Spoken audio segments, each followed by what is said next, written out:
in order to be a true believer, in order to be a child of God. The Holy Son of God was forsaken by His Father and then crushed under His own Father's punishment.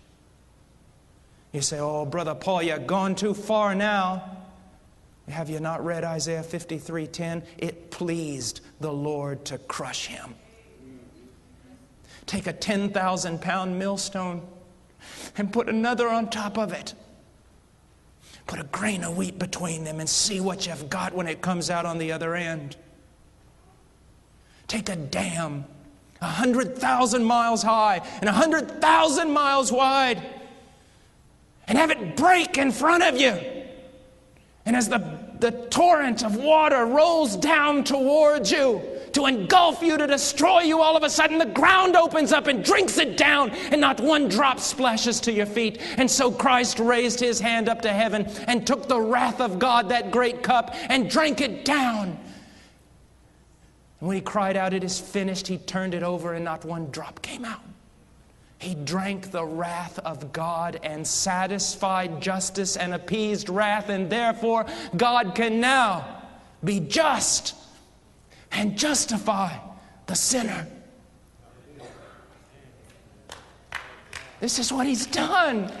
This is what He has done.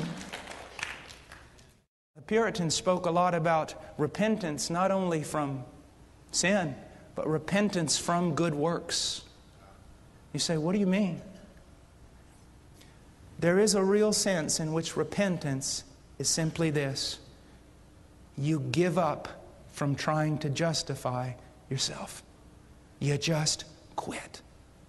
You see that every one of your most righteous deeds is better than filthy rags, and you detest them, and you throw them to the floor, and you stand there before God and say, unless you move on my behalf, I am damned. And you believe. You believe. You trust. There was a deacon in my church back home. A little church in the middle of a cornfield. And I love this man. He's walked with God longer than I've been alive. And he remembers telling me one time he told me about his conversion. He said, I was a good fella, as fellas go. He said, but the preacher said something that morning and it stirred my heart, and I thought, what does it mean to believe? What does it mean to believe? He went up in his hayloft and he was just walking around. And he said he found himself finally with his toes hanging over the edge of the loft, just kind of standing there. He said, all of a sudden it just dawned on me. And this is what he said: Lord, I am going to trust, place my confidence exclusively, only in what your Son has done for me.